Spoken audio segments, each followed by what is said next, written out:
That is a terrible, terrible, terrible, terrible myth that has been around forever. Hey guys, welcome back to my channel, or if you are new here, my name is Candace. I'm going to start off this video with a disclaimer, okay? So I will say I am self-taught in certain areas of my makeup, but I am classically trained as well, which means I did go to school for it. I graduated cosmetology school as well. I got certified as a makeup artist, so I do have kind of a little bit more knowledge as far as different like techniques. The way I do things is not necessarily the way your favorite influencer might do things. Not to say that my makeup is completely different and I don't use makeup the same way as everyone else, but I do think I am knowledgeable enough to give my thoughts and opinions on some myths that I think need to be debunked. So if you want to see and care about what I say, then please make sure you keep watching this.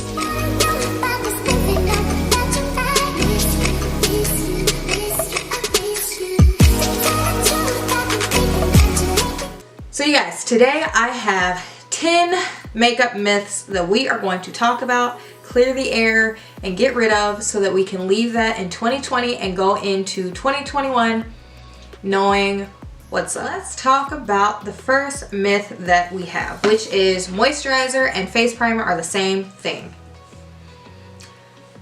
That is incorrect. So let's talk about kind of what each product does, so then you kind of understand why there's a difference. I'm a huge believer in makeup primer. The reason why is so your skin naturally has like oils, textures, different things that's going to interfere with the way your makeup is going to sit on there. Primer is going to add a layer that is going to give your foundation something to adhere to, as well as fill in like lines, pores, and just smooth it all out. So it's kind of like putting on a base coat before you put nail polish on. Moisturizers are meant to be absorbed into the skin. So they're not meant to sit on top. They're not meant to give your foundation anything to grab on. This isn't to say that with the right skincare you can't skip primer, but to say that they are both the same thing, not actually true. So the second myth that we need to kind of debunk is that concealers on the lid and primers on the lids are going to do the same thing. So think of your eyelids and how they sometimes get naturally oily. So a lot of times people will put powder over oils, which helps to mattify, but you have to think about the oils coming from the inside out. So a preventive layer is going to help a lot more than powder thrown on top. So yeah, so eye primers are actually meant to absorb oils and give a little bit of tack for your eyeshadows to hang on to, whereas concealers are meant to be moving around and blending around, so the likelihood that you're going to crease and the staying power is not going to really be there. It's a lot higher with concealer. I kind of get around this because I like the color of some of the concealers, but I like the staying power of a primer. So don't be afraid to mix products that you like. The worst that's going to happen is they don't mesh well, you wipe it off, try again, you know. The third myth is, honestly, I feel like something that I see everywhere, like you see everywhere. The third myth is that you need a full coverage foundation. If you don't have particularly a lot of discoloration, you don't really need a full coverage foundation. If you don't have imperfections and things, don't really need a full coverage foundation. Sometimes if you have different types of pigmentation, you can use color correctors and more of a lighter, maybe even medium coverage foundation, and you will get the exact same result without looking like it's weighing you down. Fourth myth is probably gonna get some people upset. Fourth myth is that everyone needs an orange color corrector. That is crazy to me to see how many people use orange when they don't need to. The main reason is, if you kind of know about color theory, you know that orange cancels out blue. So if you have reddish under eyes and stuff, you don't really need orange. A lot of the times, if you are too light in complexion and you use orange, you are going to need a crap ton of foundation to cover it, and I promise you it will end up bleeding, and throughout the day you will be turning a little bit of an Oompa Loompa. Orange are for people with super dark blue, purpley kind of undertones in their darker areas and darker circles. It's for dark hyperpigmentation, and it is for people which I would consider more tan to dark. Anything lighter, you can use light peaches.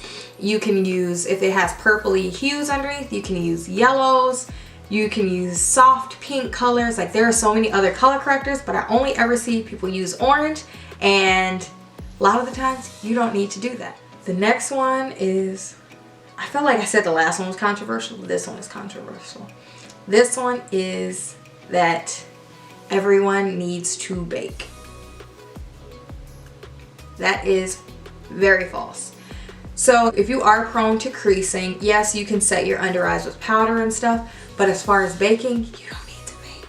You definitely do not apply any powder with a dry sponge. That is crazy to me.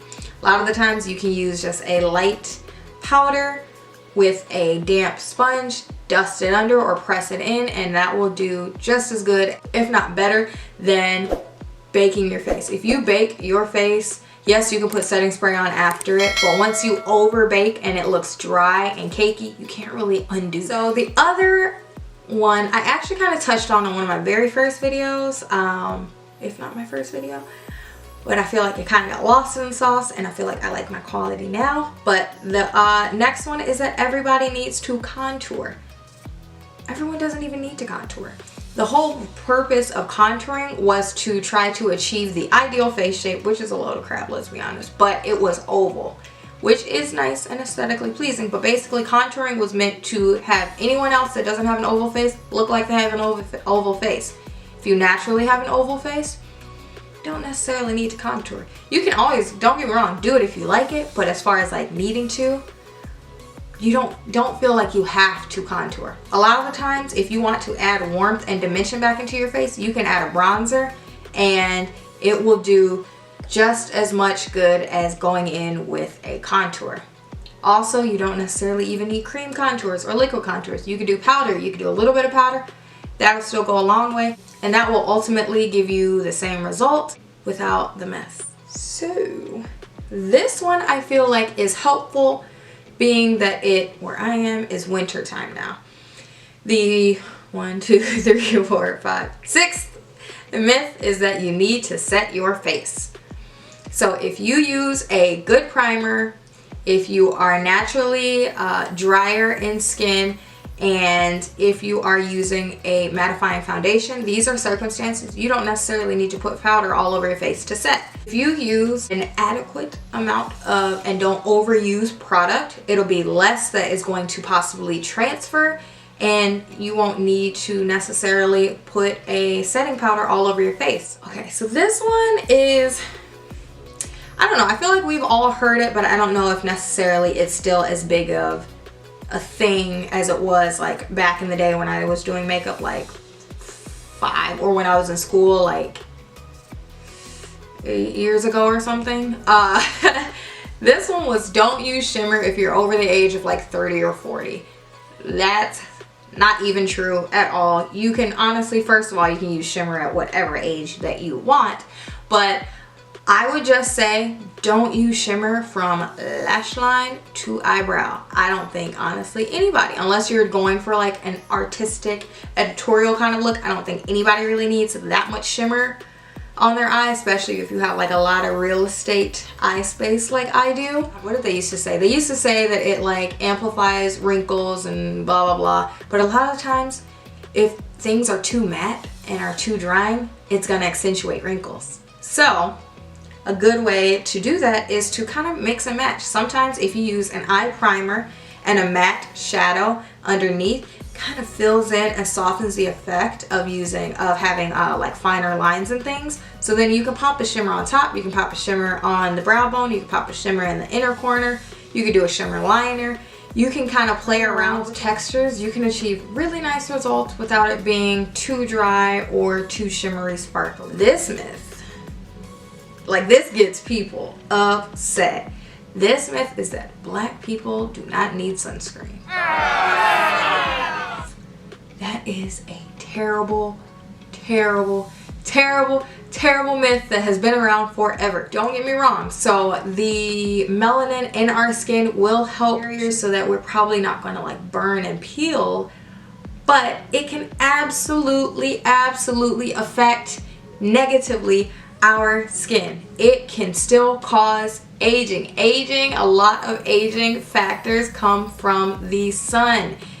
It doesn't matter what color you are, everyone needs sunscreen. Sunscreen literally is putting a barrier between you and the sun so that it doesn't start to break down your collagen levels in your skin, which will in turn over time cause wrinkles. Also, fun fact, it takes 10 years for sun damage to occur, so y'all can be going out and about thinking everything is gravy, and then 10 years, boop, now you got hyperpigmentation, and now you're looking for ways to correct it. The last myth that we are going to debunk today is that oily skin does not need moisturizer. That one is a little tricky, I will say. If you kind of think about it, you're like, hey, my skin's really oily. I don't want to add anything else to it because I don't want to make it oilier. Alright, I can see the logic in that.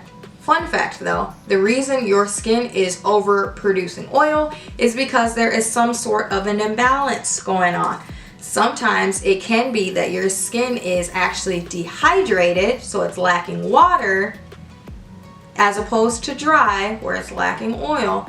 And it is trying to compensate for not having that moisture by overproducing oils. So if you regularly add in water-based, thinner consistency moisturizers, it'll kind of help get your skin back on track, not out of whack, and it will just help to balance your skin so that it won't be so oily, which will in turn save you the headache. So yeah, that was just a quick little video, something different I feel like. If you have an issue with anything I say, I mean, you don't have to listen to me. I'm not God, you don't have to take what I say seriously. You can ignore all of this advice if you want, but for people that actually value my opinion on the matter or have had these questions and not had anyone answer them, hopefully this helps. And if you would like to see more content from me, I will be trying to post a little bit more educational things since I have such an experienced background. So if you do care to like it, definitely leave me a comment. Let me know which myth you knew about, didn't know about, whatever. Give me a thumbs up and make sure you subscribe and keep coming back, and I will probably have a tutorial for you, possibly even this one, later on this week. So thank you so much for watching, you guys.